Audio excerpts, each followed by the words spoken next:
Luke Armstrong's deal to Wrexham AFC has collapsed, but there might still be a chance that we could get the deal across the line. We're going to be talking everything about how this transfer collapsed, why it could still happen, what was the reasoning behind it falling through at the last minute. And yeah, like I said, we're going to be talking about Parkinson's thoughts on it, what can Wrexham do to possibly still get this transfer across the line, and my overall opinions on it. So yeah, if you haven't gathered already, today we're going to be talking about Luke Armstrong, the Harrogate Town striker who was that close from signing to Wrexham AFC on deadline day a couple of days ago, but as we know, the deal was not complete. We got the confirmation yesterday that Armstrong to Wrexham could not happen because we didn't follow one certain rule. But before we get any further into today's interesting video, make sure to get down there, click the red subscribe button if you are new to the channel.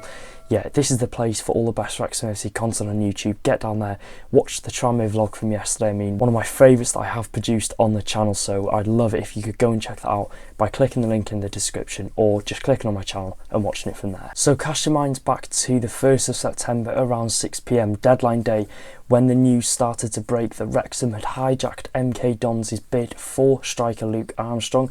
Now we know MK Dons apparently bid £375,000 plus a player in exchange for their striker Luke Armstrong, but Wrexham came in at the last minute and bid £500,000 or £500,000 for Luke Armstrong, and that's when we sort of started to get really excited, because obviously our main target throughout the transfer window was to get that striker replacement in for Paul Mullin, and we all thought we'd got it. As the evening went on, Luke Armstrong obviously agreed personal terms. I did a video on it, I was excited. He agreed personal terms, and it was obvious that the team at Wrexham were working really hard behind the scenes to get this deal across the line, because obviously it was so last minute. We only had a matter of hours remaining to sign Luke Armstrong, and everyone thought that we were going to get our man. And then at 10:45, Wrexham Twitter teases us by putting a picture of the moon on Twitter saying, anyone still awake? And I think at this point every Wrexham fan thought, we've somehow done it. With hours remaining, we've got the Luke Armstrong deal across the line. He's going to be a Wrexham player, he's going to be our new addition to that front line. And then they proceed not to say anything for the next hour and a half, and I think it was around 11:53 I think it was, when they did put their next statement out regarding this transfer. But the weird thing is, in the meantime, when Wrexham fans were stressing, were waiting for the announcement, we thought maybe it was going to be an 11 PM signing, like when the deadline closes, but no, they didn't say anything for over an hour. But weirdly enough, in that meantime, Harrogate Town did actually post on their Twitter, before Wrexham posted anything further than that moon picture, that Luke Armstrong had departed the club for Wrexham for an undisclosed fee. They then also said in that article that they've received a number of offers this summer, but we've received an offer that meets our valuation of the player, and we've decided to let him go reluctantly. So it was all a bit strange, it was all a bit up in the air. I mean, surely you'd think Wrexham, who are signing the player, would announce it first before the team that had let the player go. And then we cast our minds forward, like I said, to 11:53. It all started to get a bit worrying. Wrexham tweeted out saying the following: the club can confirm we have lodged the paperwork of the signing of Luke Armstrong, and we await the confirmation of his registration. Now, although this news wasn't really expected, because obviously we'd seen that Harrogate had announced his departure, Wrexham had posted that teaser, we all thought, oh, it's just going to be maybe a matter of hours until they can get the official confirmation of his deal to Wrexham, and happy days, we'll see Luke Armstrong in a Wrexham shirt. And like I said, multiple sources didn't expect this to be an issue, because obviously our registration could happen anytime after the deadline of the transfer window. All we need is that confirmation that everything's been done and Luke Armstrong can officially be announced as a Wrexham player.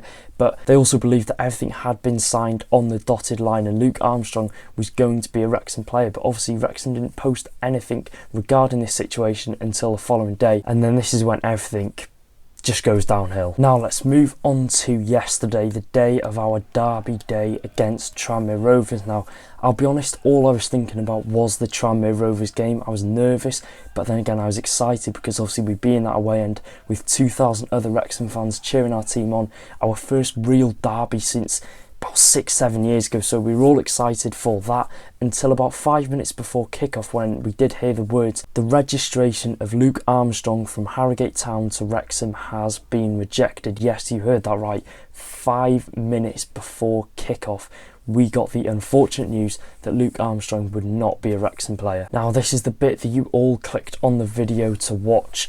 Why did this deal fall through? Now, Wrexham claimed on their article, when they did know the news that Armstrong wouldn't be a Wrexham player, they claimed that they've submitted all paperwork for the signing and terms had been agreed with Harrogate Town, hence why Harrogate actually posted the official article, the official news source on their website saying that Luke Armstrong had departed the club. So it's all a bit strange. This is a very weird saga that's been going on with Luke Armstrong, and I don't believe that it is going to be over yet.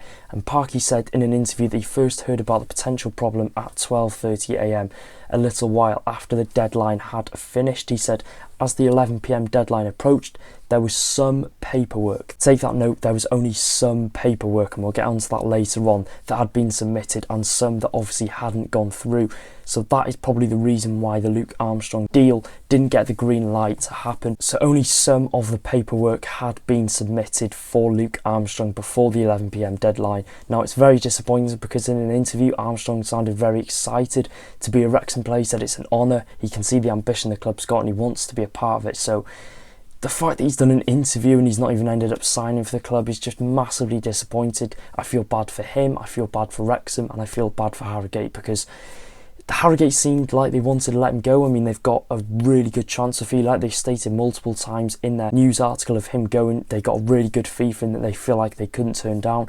Wrexham have got their man that we've been wanting all summer, and obviously Armstrong was really happy to be a Wrexham player, but it's been thrown up in the air by the English Football League Association. Like I said just then, take note of the two words, some paperwork. Now this paperwork that wasn't submitted was apparently Luke Armstrong's international clearance, because obviously Wrexham are a Welsh club and we're under the Welsh Football Association, meaning that this transfer will be classified as an international transfer because Wrexham are obviously under that different association compared to 22 other League 2 clubs. In this case, Wrexham would get an hour extra on the deadline, so our deadline would go from 11 p.m.